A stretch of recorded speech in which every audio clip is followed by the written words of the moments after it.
spoke to him exclusively. Kiran Karnik, the new chairman of the Satyam Board, explains their plan of action and priorities.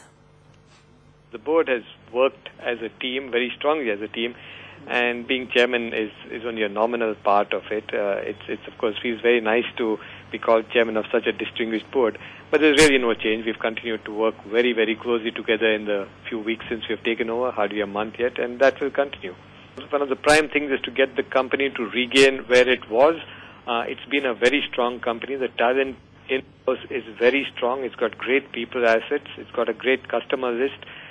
It went through this very rough and unexpected and terrible problem, but that doesn't take away from the prime asset, which is people, talent, capabilities, the kind of customers they have. And our effort as a board will be to, put this back on a strong footing. We have been caught up with financial problems, which was a really destabilizing factor on this and has given rise to concern among customers too. But our expectation is that we will be able to get things back on the rail fairly soon, and then we will have to see how to move beyond that to a medium and long-term future. Those investigations, as you said, are going on. There are various agencies doing them. We have two accounting firms helping us to primarily recast the accounts, and that process also obviously involves going back into time and finding out, because you can't recast the accounts till you're able to get things right.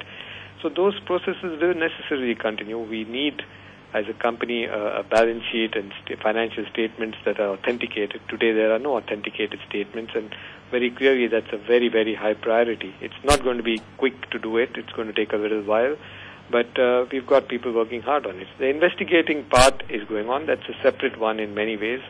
And in some ways, I clearly there is an overlap, but in some ways we are looking at the future, whereas the investigators are looking at the past.